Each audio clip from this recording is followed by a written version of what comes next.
Aquí está nuestro monográfico Ozono Cero con uno de los asuntos más enigmáticos pero a la vez más apasionantes con los que nos hemos podido topar en los últimos años. Efectivamente, amigos, como bien nos anticipábamos, vamos a hablar de la cronovisión, el cronovisor, ese extraño artilugio que nadie sabe muy bien dónde se encuentra, pero que al parecer en el Vaticano pueden tener alguna noticia. De eso se encargarán de desvelar esas noticias Jesús Callejo y Carlos Canales. ¿Qué tal, Jesús? Buenas noches. Hola, buenas noches. Bueno, ¿qué manchego te veo? Bueno, manchego, murciano, malagueño y granadino, porque por todas esas tierras he estado.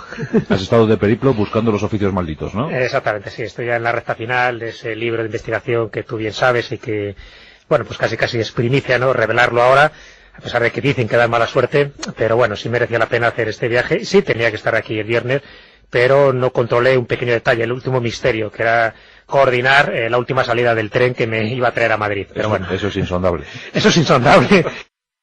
Pero creo que estuvisteis también muy bien acompañados el viernes. Sí, la verdad, Carlos, es que no le echamos de menos, ¿verdad? Bueno, sí le echamos de menos. Claro. Pero mal. Tú siempre tan benévolo, Carlos. Que sufre un vacío ya aquí a mi izquierda tremendo. Que sufre un rato el pecador este, Callejo. Ya sabéis que es todo para bien y toda la información que he podido recopilar, que es bastante, pues al final se irá desgranando poco a poco en este espacio. Bueno, pues eso espero, querido.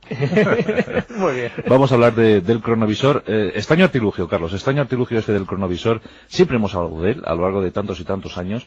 Está en el ambiente, se comenta, se dice. Vamos a explicar a nuestros oyentes, Carlos, una vez por todas, ¿qué es eso del cronovisor? Bueno, yo creo que lo mejor es definirlo desde el principio de la manera más brutal, iba a decir, y así ya que los oyentes se queden por lo menos extrañados. Luego intentaremos demostrar qué hay científico detrás, qué hay técnico detrás, y qué puede ser verdad y qué puede no serlo dentro de esta curiosa y extraña historia que incidentalmente tocamos el viernes cuando estuvo aquí invitado Javier Sierra, el gran experto español en cronovisión, si es que se puede ser experto en la cronovisión. Bueno, un cronovisor es un objeto o un medio que permite recoger imágenes y sonidos de un universo que está detenido, es decir, del universo del tiempo pasado. O sea, recoger imágenes del pasado. Claro, y sonido. Recordarán los oyentes que nos siguen habitualmente que cuando hablamos de la transcomunicación instrumental, porque esto al fin y al cabo sería un sistema más, dijimos que Marconi, cuando creó la radio moderna, el sistema actual de transmisión de ondas de radio, pensó siempre, su gran sueño y su gran ilusión, era captar el sonido en vida de Jesucristo. Bueno, esto que no fue considerado más que como un mero sueño o una mera ilusión de Marconi, dejó de serlo, por lo menos teóricamente, en los años 20, cuando los primeros físicos cuánticos, y luego cuando Jesús explique un poco cuál es la historia del cronovisor, yo contaré un poco cuál es el elemento científico que está detrás, dijeron que si no era tal vez posible, de acuerdo con las leyes sistenianas, viajar al pasado, sí sería tal vez posible contemplar ese pasado. Es decir, crear una máquina capaz de recrear lo que ya ha ocurrido y captarlo y volcarlo en imágenes al mismo tiempo que capturar su sonido. Entonces, Jesús, el cronovisor, la cronovisión, mejor dicho, es un viejo sueño, es una oculta realidad. ¿Qué es la cronovisión? ¿Existe realmente la cronovisión? Bueno, hay de todo ahí. El hecho de que estemos hablando ahora de la cronovisión es porque algún intento se ha hecho para conseguir detectar o captar, mejor dicho, estas imágenes, este sonido del pasado. Un sueño que sabes que han perseguido muchísima gente, ¿no? Por supuesto, muchísimos literatos de ciencia ficción y también, como bien decía Carlos, pues científicos de la talla de Marconi, y antes que él estuvo también Edison intentando captar voces del más allá. El problema es que sus herramientas técnicas eran bastante primarias y sí abrieron una puerta para que más adelante, es decir, ahora, que es cuando tenemos esa tecnología, se pudiera contactar con otras entidades. Algunos lo pueden llamar muertos, otros lo pueden llamar entes de otras dimensiones, incluso extraterrestres. Y ahí la cronovisión entraría pues como uno de esos antecedentes de lo que ahora mismo se está llamando transcomunicación instrumental, la TCI, que hay muchísimos representantes importantes y prestigiosos en todo el mundo, y en España tenemos pues desde Germán de Argumosa, que sabes que es un poco pues el padre de todos estos intentos técnicos para ponerse en contacto con voces del más allá. Eso lo sé. Hasta pues gente ya tan puntera, ¿no? Como Daniel Ginés Darnell, Pedro Amorós, Lestajada. Hay muchísima gente que está ahora en esta línea. La cronovisión de alguna forma sería el intento más revolucionario, más espectacular y casi más heterodoxo que se ha hecho para no solo conseguir voces del pasado, que eso desde Jürgensen en el año 59, pues ya más o menos lo demostró, sino intentar captar imágenes y sonidos. Y el que, bueno, promovió la idea, como era el padre Pellegrino Ernetti, un sacerdote benedictino, pues según él se captó esto y tuvo éxito, pues este instrumento, este aparato casi del demonio, ¿no? Como así lo empezaron a calificar altos prelados del Vaticano. Y todas las informaciones que vamos a dar aquí relativas a esa cronovisión, a ese cronovisor, que sería el aparato que conseguiría esta visión a través del tiempo, pues proceden de declaraciones que hizo el padre Ernetti en su momento y que luego se fue silenciando precisamente por las presiones que fue obteniendo del Vaticano. Entonces, Carlos, el cronovisor es un artilugio que es capaz de captar imágenes y sonidos del pasado sin interactuar, ¿no? Sí, efectivamente, no se puede interactuar en él. Es decir, no se trata de una máquina del tiempo, una máquina que permite viajar al pasado, sino una máquina capaz de recoger lo que flota en algún punto de alguna especie de tipo de, vamos a llamar, el éter, y que permitiría de alguna forma una impregnación. Exacto. Bueno, primero quiero contar, aunque sea brevemente, cuál es el fundamento científico de la cronovisión. Como es bien conocido a partir de la física einsteiniana, y sigo hablando de momento de la física oficial, aunque ya es bien conocido que hay muchas variantes sobre el asunto, Einstein intentó demostrar, o bueno, quedaba demostrado a través de sus ecuaciones, su pensamiento, que no era posible viajar al pasado, y que ni siquiera era posible, que sí era posible viajar hacia el futuro, aunque no fuera posible viajar en el tiempo. Lo contamos una vez, es decir, viajar al futuro consistía básicamente en colocarse a la velocidad de la luz, imaginemos una máquina que lo permitiera, que haría que los que viajaran a la velocidad de la luz, alejándose de la Tierra, al volver hubiera transcurrido para ellos menos tiempo que el transcurrido en la Tierra, debido a la naturaleza del espacio-tiempo. Bueno, eso es viajar hacia el futuro, pero no es viajar en el tiempo. Bien. En cuanto al viaje hacia el pasado, lo expresó mucho mejor que el C.S. Lewis, que dijo que era como si Dios hubiera fijado un contrato que impedía a los seres humanos moverse en el tiempo. Arthur C. Clarke, ya en tiempo más reciente, lo dijo de una manera mucho más bonita, pero ya lo cambió. Dijo que ese contrato parecía afectar al futuro, pero no parecía afectar al pasado. ¿Por qué? Pues por esa sencilla razón. Es como definir la existencia como si nosotros nos moviéramos entre dos universos. El primer universo, o universo de tiempo inmóvil, es un universo que crece siempre hacia el futuro, es decir, que va aumentando, pero cuyo tiempo está detenido. El segundo universo es el universo de tiempo móvil. Crece también siempre hacia el futuro, pero va dejando hacia atrás el pasado, porque está en perpetuo movimiento. Ese universo le conocemos muy bien, porque es el que vivimos, se llama presente. Y estamos en él todo el tiempo. Lo que se pretende, por lo tanto, es, si existe un universo de tiempo inmóvil y no podemos viajar a él, ¿hay algo que nos impida verlo? Ese es el fundamento técnico. Entonces, para que nuestros oyentes vayan teniendo claras las posiciones, lo que estamos haciendo ahora mismo aquí los tres, ¿podría ser captado mañana? Claro, porque nosotros estamos en perpetuo cambio. Vivimos en un universo de tiempo móvil, que es el presente, que es en el que nosotros habitamos. Es decir, lo que acaba de ocurrir hace 30 segundos es ya pasado. Es universo inmóvil. Además hay algo muy curioso. Todos los sistemas que conoce el ser humano de medir el tiempo, desde un reloj hasta cualquier otra forma, siempre miden el pasado, nunca el futuro. Entonces, Carlos, claro, lo que pasa es que no sé, nosotros abrimos brecha ahora mismo, ¿no? Claro, lo que querría decir es que, de alguna manera, porque eso está muy relacionado, como luego veremos, y es curiosísimo, tanto con la música como con la teoría de los campos morfogenéticos, es como si nosotros generáramos un universo que fuera en sí mismo un archivo acásico, es decir, algo que retuviera nuestro sonido, nuestra imagen y nuestro pensamiento, es decir, todo al mismo tiempo. Entonces, Jesús, somos la vanguardia del tiempo. Somos la vanguardia del tiempo, efectivamente. Sí, sí, porque esa es una de las explicaciones más coherentes y más anticientíficas, pero que de alguna forma intentaría explicar todo este tipo de experimentos que se están haciendo. En el fondo lo que se está consiguiendo es la máquina del tiempo, con distintas perspectivas. Es el gran objetivo, ¿verdad? Claro, ese es el gran objetivo, y por supuesto la máquina del tiempo no tiene nada que ver con la que ideó en su momento Herbert George Wells, pero sí tiene que ver con otro tipo de historias que están pues muy relacionadas con las tecnologías más punteras. Esto que llamaba yo antes la transcomunicación instrumental, y que así lo llaman los investigadores que están intentando a través de los ordenadores, a través de la televisión, a través de otro tipo de tecnología muy avanzada, pues ponerse en contacto con otras entidades. Es lo que estaba comentando Carlos sobre ese éter o sobre ese espacio detenido y ese tiempo detenido. El padre Ernetti, pues que bueno, en el fondo es el creador de esta idea tan alucinante como era el cronovisor, lo intentaba explicarlo de la siguiente manera. Él utilizaba este argumento. Era la admisión, o él admitía, la existencia del éter. Pero claro, fíjate que estamos hablando del éter, que es otro de esos conceptos o paradigmas anticientíficos, porque él pensaba que este éter era una especie de cinta magnética infinita, e invisible, en donde se recogerían todas las escenas y acciones de los seres humanos. O mejor dicho, serían las ondas que generan los seres humanos y que de alguna forma quedarían ahí impregnadas en esta especie de cinta que él llamaba éter, por denominarlo de alguna manera, y que los esotéricos, pues los hinduistas, por ejemplo, y casi toda la tradición de Oriente, pues lo asimila a los registros acásicos, esa especie de biblioteca gigantesca, infinita, que haría las delicias de Jorge Luis Borges, donde estaría registrado y grabado no solo nuestro pasado, sino también nuestro presente y nuestro futuro, y solo habría que acceder a él a través de esa puerta llamada tiempo, a través de esa cuarta dimensión, y poder acceder a toda la información, el pasado, el presente y el futuro. Fíjate lo importante y las expectativas que crearía, pero también lo peligroso que sería eso. Por cierto, que hay muchos amigos que nos piden insistentemente que hagamos un monográfico sobre la quinta dimensión.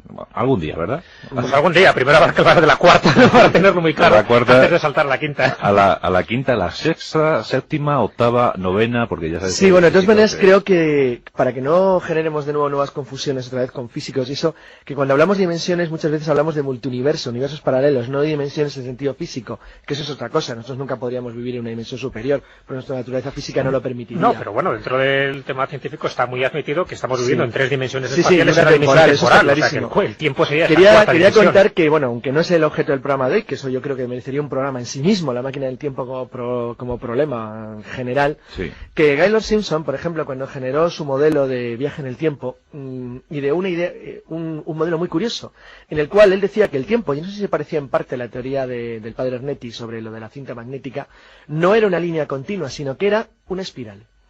Y que si nosotros éramos capaces de plegar la curvatura del espacio-tiempo para generar un agujero y pasar a otro punto de la espiral, lo que haríamos es generar una hora, un presente en algún punto del pasado, para a partir de ahí volver a continuar la línea. Bueno, eso sería muy complicado ya de explicar todos los modelos teóricos, pero en el caso de la cronovisión, mezclaba tres elementos fundamentales, que era, además, dos muy propios de la tradición hermética y muy bonitos, al cual uno de ellos se le podía también dedicar un programa, que es la teoría del número de áureo, el número de oro, el 1,66 periodo, como número mágico que permite hacer muchas cosas, y la música, el sonido, como elemento capaz de provocar una distorsión, o decir, una distorsión en el sistema del cuerpo astral de las personas y hacerlas transportarse a otro lugar. Es decir, de esos dos elementos salió lo que es la teoría básica de la captación de imágenes y sonidos en tiempos ya sucedidos, es decir, sacados y captados del universo inmóvil. Pues confiando en que las 3/4 partes de la audiencia sigan vivas, vamos a continuar. Jesús, ¿cómo sería ese artilugio y cuándo empezó a gestarse la idea? Vamos a ver, ya hemos dicho quién ha sido el artífice, que este sacerdote benedictino llamado Pellegrino Ernetti, un genio, según dijeron todos sus coetáneos, una persona que murió recientemente, en el año 1994, y este sacerdote ya era experto en prepolifonía, que es la música anterior al año 1000, en el Conservatorio Benedetto Marcello de Venecia. Aparte, además, pues era experto en muchas más cosas, ¿no? No solo conocía todo tipo de músicas antiguas, sino manuscritos, conocimientos históricos, en fin, debía ser una especie de biblioteca con patas, una especie de Carlos Canales, pero en sacerdote, llamado el padre Ernetti, y él fue el que, gracias a esos conocimientos que tenía, pues empezó a gestar una idea que se sabe que fue en los años 50 y en concreto en el año 1952. Ahí es cuando, siguiendo esa cronología muy difusa, porque los datos incluso son contradictorios, pues podemos indagar que un 17 de septiembre del año 1952, en el Laboratorio de Física de la Universidad del Sagrado Corazón de Milán, estaba Ernetti con otro padre, también benedictino, Agostino Gemelli, que en ese momento estaba haciendo un experimento bastante trascendente. Fíjate que estamos hablando del año 52 y las primeras psicofonías oficiales las obtiene un sueco llamado Friedrich Jurgenson, pues en junio, además, me parece, si no recuerdo mal, del año 59. Bueno, pues en el 52 estaban estas dos personas, estos dos sacerdotes, grabando una serie de extrañas voces con un aparato de radio bastante anticuado, ¿no?, para la época, pero bueno, efectivo. Y en ese momento las voces que salen, que presuntamente eran unas voces de muertos, porque bueno, esa es un poco la invocación que habían hecho anteriormente el padre Agostino Gemelli, estas voces son remitidas para su análisis al profesor Senkowski de la Universidad de Maguncia en Alemania, y ahí es donde les confirman que esas voces desde luego tienen una tesitura no humana. Es decir, estamos hablando de los antecedentes de las psicofonías. El hecho es que el padre Ernetti quedó tan impresionado por esta experiencia que hizo su colega Gemelli, que es cuando empiezan a bueno, pues a idear una máquina capaz de fotografiar el pasado y de grabar incluso sus sonidos, ¿no?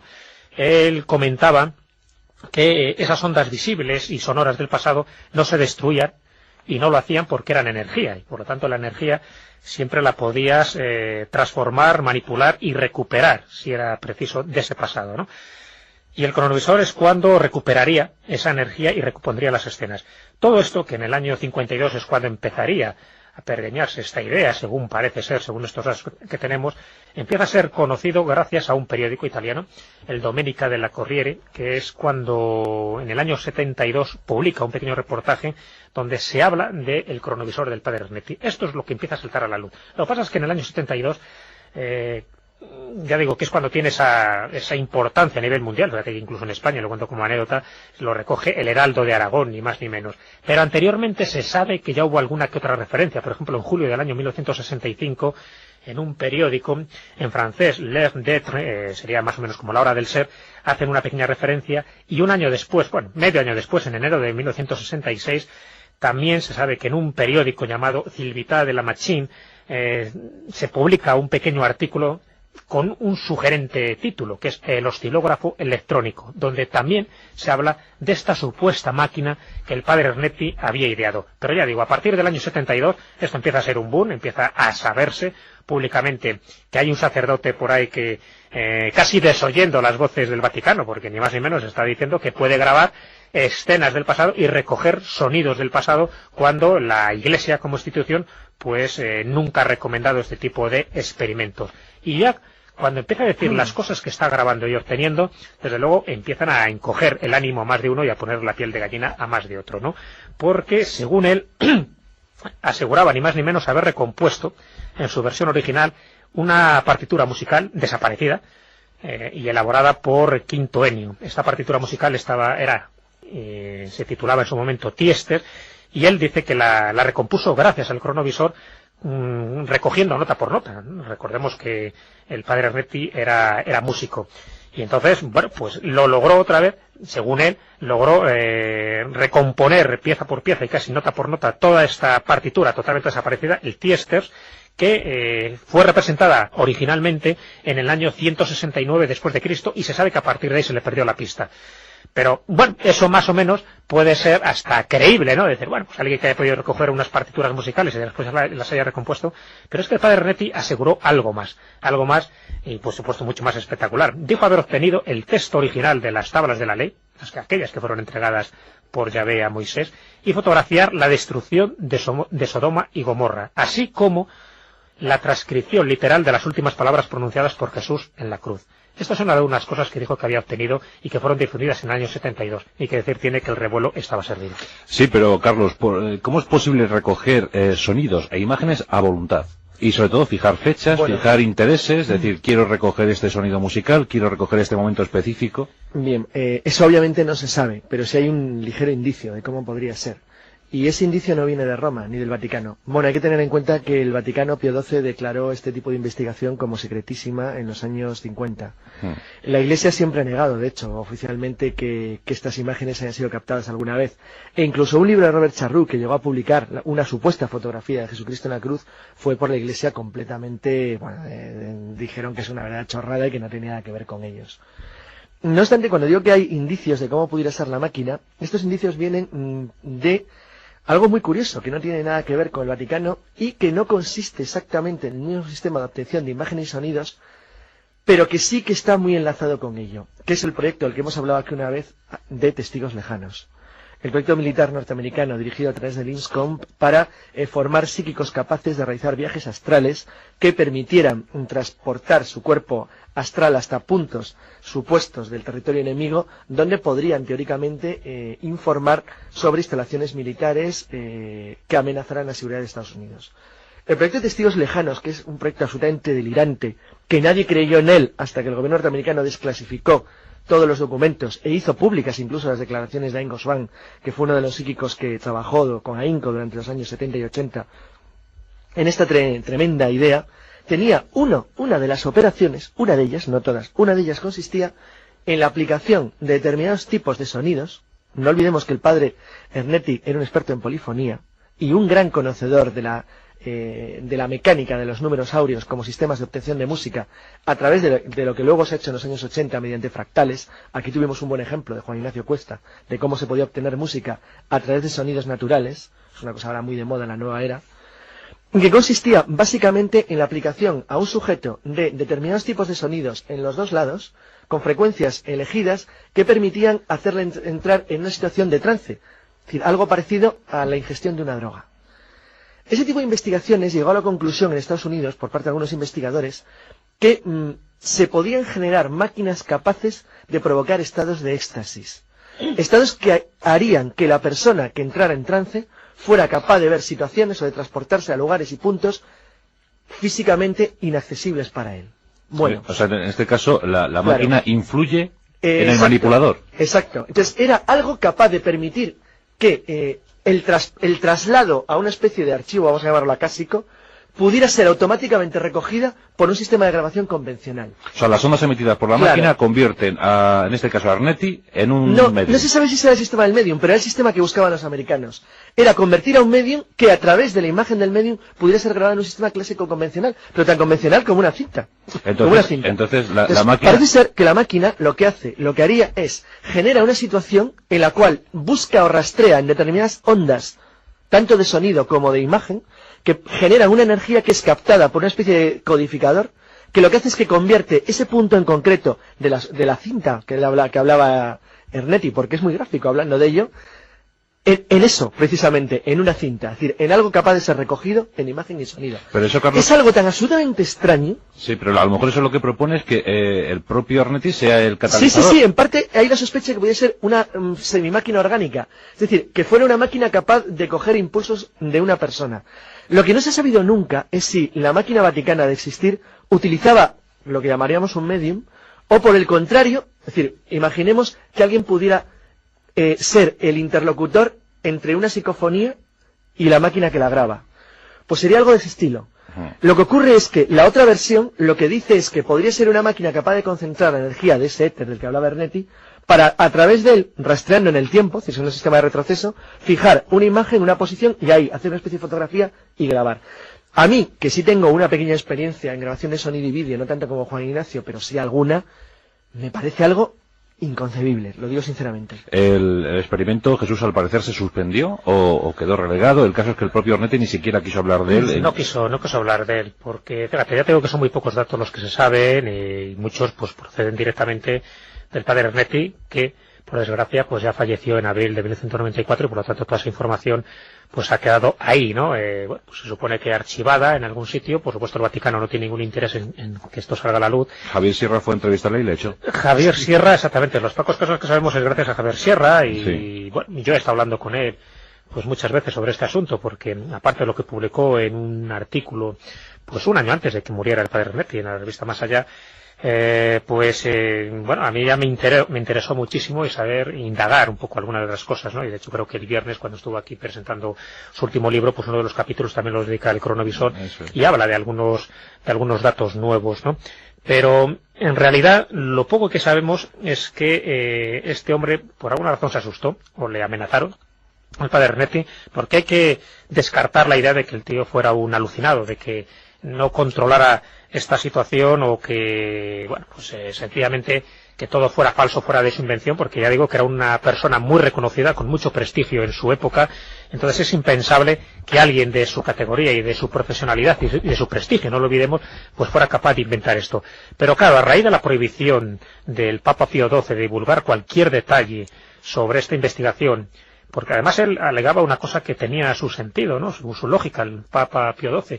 Decía que podía coartar la conciencia de libertad del hombre, porque una máquina que sea capaz de fotografiar o de saber el pasado de un ser humano, claro, aquí cuando se habla del pasado nos vamos a la época de Cristo, a la época de las cruzadas, pero también puede ser qué ocurrió hace 2 días o hace una semana, pero es que también puede fotografiar, ojo, el presente y también el futuro. Entonces, y eso podría ser destinado, si fuera cierto que esta máquina ha existido, como una máquina de espionaje o de contraespionaje potentísima. Esto es que el Papa Pío XII, por muchas razones, si esto es cierto, pues prohibió divulgar esto, y ya no, en fin, que se callara de forma absoluta el padre Ernetti, sino de que no prosiguieran estas investigaciones. Y además, cuando estamos hablando de investigaciones, no hablamos solo del proyecto individual de un hombre, de un sacerdote, sino que era un equipo, según la información que proporcionó el padre Ernetti en su momento, en el año 72, un equipo formado por 12 físicos internacionales que trabajaron durante más de una década para obtener estas imágenes y sonidos. Él era un poco el cabeza visible, pero reconocía que había como un colegio invisible detrás de él que estaban en la misma idea. ¿Qué ocurrió al final con esto? Pues lo que ocurrió es que cuando fue Javier Sierra, ya digo que fue un año antes de que el padre Ernetti muriera, no quiso saber nada, es un tema muy espinoso para él, es como tocar, en fin, al diablo, ¿no?, en casa del cura, y nunca mejor dicho en este caso, y bueno, prácticamente le echó de malas maneras, pero sí le llegó a reconocer que el cronovisor en algún momento dado tuvo una existencia real y se aplicó. Desde luego, aunque el Vaticano para realizar ese experimento, si era un experimento concreto y real y con visos de éxito, seguro que los amigos rusos o norteamericanos ya están en ello. Claro, lo que pasa es que es tan de ciencia ficción, la existencia del cronovisor, es tan raro y tan extraño, que yo creo que es que no se lo toman en serio, si lo digo de verdad. La gente, yo creo que ya no se sorprende tanto, ahora que se están desvelando a lo que llegaron americanos y rusos durante la Guerra Fría, de ver hasta qué punto una potencia poderosa es capaz de arriesgarse a cualquier cosa cuando ve que la supervivencia le va en ello. Pero en el caso de la cronovisión, es que además yo creo que no están convencidos de que los medios del Vaticano, que son grandes, estuvieran siquiera al alcance de poder definir o diseñar o incluso fabricar algo semejante. ¿Qué se supone que se obtuvo? Bueno, vamos a ver, mira, ya te digo, los pocos datos que nos han mostrado son de Robert Charrus, que en su momento en una de sus obras ya hablaba del cronovisor. De hecho, yo creo que es la primera referencia que hubo en España, pues a nivel de divulgación, ¿no? Pues como hacía Robert Charrus con todos sus libros, igual que hacía Peter Colosimo o como hacía Jacques Bergier. Robert Charrus ya lo mencionó, lo que pasa es que ya sabemos un poco también de lo fantástico que era Robert Charrus a la hora de interpretar y de exponer sus temas. Después Javier Sierra fue el que estuvo además con él, fue de las pocas personas que le entrevistó en vida, y a él le comentó algo que no salió en aquel famoso artículo, y él le dijo un poco los componentes de ese aparato, de ese cronovisor. Y los tres componentes básicos eran unas antenas con una aleación desconocida, según él dice que no se conocía el material con el que estaban compuestos. El segundo componente sería pues el aparato para dirigir las antenas, y el tercero un complejo sistema de grabación y sonido. Esos serían como los tres componentes de ese extraño cronovisor del que muy poca gente ha logrado ver. Pero una de las personas que sí sabe bastante de lo que fue el padre Ernetti, de un supuesto testamento que dejó antes de morir y que se niega a contar ningún detalle, y sus razones tendrá, es otro sacerdote, el padre François Brin. François Brin, sabéis que es muy conocido también por sus experiencias en la transcomunicación instrumental, es el que ha grabado también muchas psicofonías, es el que ha hecho todo lo posible para recoger esas voces de los muertos, y algún que otro libro se ha publicado, no solo en Francia, sino también traducido al español. François Brin no quiere desvelar nada, de hecho hubo en un programa que estuvo en Galicia, en el programa que dirigía en su momento Manuel Carballar, pues hablando de este tema, lo único que dijo es, bueno, pues lo que ya se sabía, las prohibiciones que hizo el Papa Pío XII, y alguna de esas fotografías polémicas. Una de ellas era la fotografía de Cristo crucificado, además una fotografía que fue la que dio la vuelta al mundo, porque bueno, se consideraba como la prueba indiscutible. Esa la publicó Charrús en su libro. Y la publicó además Charrús, pero esta fue la primera vez, fue en el periódico del año 1972, este periódico italiano. ¿Cómo era la foto, Jesús? La foto aparece lo que es la imagen del rostro de Cristo, con la mirada hacia el cielo, una mirada además no de angustia, sino de serenidad, y de un rostro, de un rostro que corresponde a un Cristo crucificado, ¿no?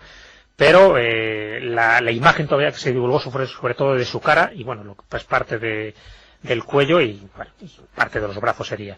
La imagen se sabe que fue muy polémica porque en un principio se le atribuyó a Ernetti y al cronovisor, porque se empezó a divulgar. Cuando se empezó a indagar, el propio padre Ernetti lo negó tajantemente, y el periodista del Corriere fue el que dijo, la versión que él dio, que un tal señor X, y así ha pasado un poco a la posteridad, es el que le remitió esta foto tanto a él como a Ernetti. Años más tarde se comprobó que la imagen obtenida de este Cristo, además un Cristo pues muy perfecto, ¿no? O sea, lo que es la cara sí no da la impresión de que sea una pintura, sino una fotografía, pero se sabe que fue tomada de un Cristo de madera conservado en el Santuario del Amor Misericordioso, que se encuentra en Collevalenza, cerca de Todi, en Italia. Por lo tanto, ahí quedó desmentido un poco, pues, una de las pruebas que alegaban como que el cronovisor tuvo una existencia real. Bueno, pues el padre Ernetti lo negó. Sin embargo, nunca negó que otro tipo de fotografías de la época de Jesucristo sí se tomaron directamente del cronovisor. Mira tú por dónde, en este último viaje que estaba haciendo para elaborar este libro, que no estaba previsto, pero sin embargo, un amigo además me lo confió en secreto y por lo tanto todavía no puedo decir el nombre. Me enseñó una imagen en internet que a él le enviaron, donde aparecía una supuesta fotografía tomada por el cronovisor, donde aparecía Jesucristo acompañado de 3 discípulos. Yo no digo que esa fotografía sea cierta, pero también es otra de esas que se están divulgando, y una de las que supuestamente el padre Ernetti dijo que eran ciertas y que nunca se llegaron a divulgar. No se sabe por qué se ha filtrado, si realmente es que se ha filtrado y no es un bulo más de los muchos que corren. Lo que sí se está comprobando, y este programa es una prueba de ello, que el cronovisor, a pesar de la antigüedad que tiene, vuelve otra vez a adquirir importancia, y por algo será. Y cuando el padre François Brin hable, me imagino que muchos secretos nos podrás desvelar. ¿Se encontrará el cronovisor en los archivos vaticanos? ¿Se encontrará en alguna de las galerías vaticanas? Pues es uno de los misterios que espero que se desvelen en los próximos años, ¿no? Dicen que fue destruido, pero... Sí, nadie destruye algo así si lo tiene. La teoría que también se baraja, y eso por ejemplo es algo que comenté a Javier Sierra, ¿no? Porque él pues está un poco a la última de estos datos, porque ha hecho más viajes allí y además pues se sabe que está haciendo un seguimiento muy de cerca. Bueno, Javier Serra, yo le pregunté además esto, ¿no? Porque a mí me han llegado informaciones contradictorias, desde que fue destruido totalmente o desde que se separaron los componentes, los 3 componentes básicos, para que nunca más se volviera a construir este cronovisor. Y él mantiene una teoría que posiblemente sea cierta y que va un poco en la línea de un libro que aquí todavía no se ha publicado, de Peter Krasa, que se titula El cronovisor del padre Ernetti, que posiblemente algún día pues aquí lo leamos. Él dice que este cronovisor todavía existe, que está de una pieza, que no fue destruido, y que se conservaría pues donde él cree que se debería conservar, en el mismo lugar donde el padre sacerdote, el sacerdote Pellegrino Ernetti estuvo pues ejerciendo su ministerio durante bastante tiempo, ni más ni menos que en el monasterio de San Giorgio, esta isla que está al lado de Venecia. Bueno, pues allí él comprobó que hay unos grandes almacenes y cuando intentó entrar en una de estas puertas, pues bueno, para investigar un poco la curiosidad que tiene todo periodista, el padre Ernetti es cuando se le desencajó el rostro y es cuando le echó casi de malas maneras, porque ya no quiso saber que le preguntara nada sobre el cronovisor. Sospecha, y no me extrañaría que estuviera en lo cierto, que el cronovisor nunca se destruyó, esa es la versión oficial que dio el Vaticano, sino que todavía se conserva en algún departamento oscuro de este monasterio de San Giorgio en Venecia. Pues a ver si algún día nos enteramos de algo. El cronovisor, uno de los enigmas más fantásticos con los que nos hemos topado en la zona cero. Y aquí hemos dado buena cuenta de cómo se gestó, de cómo se fomentó la investigación y cómo misteriosamente se paralizó todo.